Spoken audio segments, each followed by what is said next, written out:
একটা মজার কথা কি জানো? একটা মেয়ে যখন বিয়ে হয়ে শ্বশুরবাড়ি যায় তখন তাকে নিজের বাড়ি বলে মনে করে সব কাজ সুন্দর করে ভালো করে করতে হয়। তখন সেই মেয়েটাকে এটা মনে রাখতে হয় যে এটা ওর নিজের বাড়ি। এখানে কোনো কাজই ছোট নয়, সেটা বাসন মাজা হোক বা কাপড় কাচা হোক বা রান্না করা হোক বা বাথরুম পরিষ্কার করা হোক, সেই কাজগুলো মেয়েটার নিজের কাজ। সংসারটা যেহেতু মেয়েটার, তাই কাজগুলো মেয়েটারই হলো, তাই না?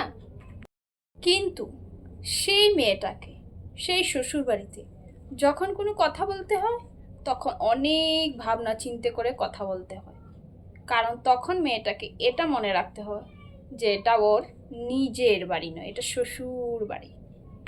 একটা কথা বলার আগে 10 বার চিন্তা করতে হয় যে এটা বলবো, এই কথাটা ঠিক হবে বলা, কারণ এটা তো আমার বাড়ি নয়, এটা তো শ্বশুর বাড়ি। তাই বলছিলাম কি, এটা কোন ধরনের নিয়ম হলো বলো তো? কাজ করার সময় এটা বউয়ের বাড়ি, আর কথা বলার সময় এটা ওর শ্বশুর বাড়ি। এটা যখন কাজ করবে তখন ওকে এটা মনে রাখতে হবে যে ওটা নিজের বাড়ি, আর যখন কোনো কথা বলতে হবে তখন ওকে চিন্তা করতে হবে এটা ওর বাড়ি নয়, শ্বশুর বাড়ি। হ্যাঁ, এই নিয়ম আমি মানি না, বুঝলে?